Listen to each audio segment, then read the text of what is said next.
Anti hypertensive medications हैं उनका इस्तेमाल करें। लेकिन जो आपने एक बहुत अच्छी बात कही कि लो बीपी, कि हम सब लोग हाई बीपी के लिए कंसर्न रहते हैं, लेकिन लो बीपी भी एक बहुत बड़ी समस्या है। खास तौर से जो हम लोग देखते हैं अपने सोसाइटीज में, देखते हैं इंडियन सोसाइटीज में, कि बहुत सारे मरीज ऐसे होते हैं जिनका बीपी 90 सिस्टोलिक जो ऊपर वाला ब्लड प्रेशर होता है 100 होता है।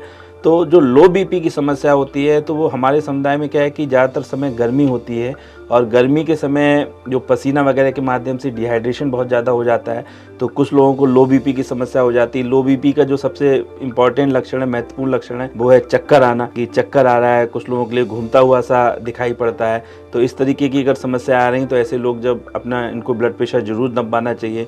और अगर लो ब्लड प्रेशर की रेंज में आ रहा है, जो नॉर्मल ब्लड प्रेशर है कि ऊपर वाला जो सिस्टोलिक ब्लड प्रेशर 120 से 140 रहना चाहिए, और डायस्टोलिक ब्लड प्रेशर नीचे वाला ब्लड प्रेशर जो है वो 80 से 90 के बीच रहना चाहिए। तो अगर आपका ब्लड प्रेशर 120 से कम है तो भी समस्या वाली बात है, या 140 से ज़्यादा है तो भी समस्या वाली बात है। तो लो ब्लड प्रेशर के ज़्यादातर मरीज जिनमें डिहाइड्रेशन की वजह से लो ब्लड प्रेशर होता है, तो उनकी अपनी डाइट में लिक्विड जो आइटम्स हैं, लिक्विड फूड आइटम्स हैं, उनका सेवन ज़्यादा करना चाहिए, और नमक का इस्तेमाल भी उनको अपनी डाइट में बढ़ा देना चाहिए। जबकि हाई बीपी के पेशेंट्स के लिए नमक का इस्तेमाल जो है कम करना है, 5 ग्राम से ज़्यादा नहीं करना है, लेकिन ये चीज़ लो बीपी वाले पेशेंट्स में लागू नहीं होती है।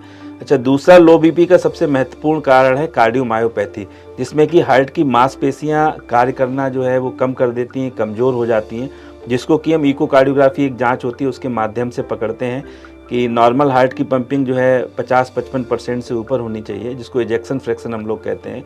तो अगर किसी व्यक्ति का इजेक्शन फ्रैक्शन 25% है, 30% है, इसका मतलब उसकी हार्ट की मांसपेशियां सही से वर्क नहीं कर रही हैं, तो ऐसे मरीजों में भी लो बीपी की शिकायत होती है।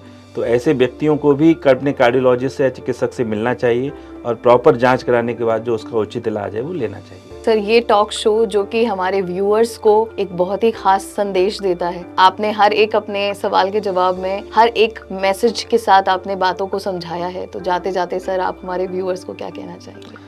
मैं व्यूअर्स को यही कहना चाहूँगा कि देखिए, दिल जो है, हार्ट है, हमारे शरीर का एक बहुत ही इम्पॉर्टेंट ऑर्गन है। आप माँ के अपने पेट में होते हैं तो 20 वीक से ही ये अपना कार्य करना स्टार्ट कर देता है, धड़कना स्टार्ट कर देता है, और जब तक आप इस प्लेनेट पे हैं, इस धरती पे हैं, तब तक आपका दिल कार्य करता है। तो ये एक ऐसा अंग है जो शुरू से लेके और आखिर तक कंटिन्यूअसली वर्क करता है, कंटिन्यूअसली धड़कता है। तो आपकी ये जिम्मेदारी बनती है कि आप अपने हार्ट का ध्यान रखें। अगर आप हेल्दी लाइफस्टाइल अपनाते हैं तो काफ़ी हद तक हार्ट की बीमारियों से बचा जा सकता है। अगर समय से रोग की पहचान हो गई और समय से उसका उपचार शुरू हो गया तो काफ़ी हद तक जो है आप इसके से होने वाले नेगेटिव इफेक्ट से बच सकते हैं।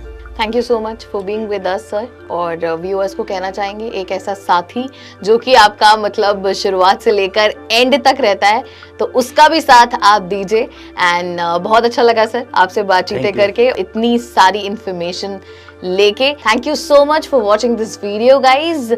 Super hits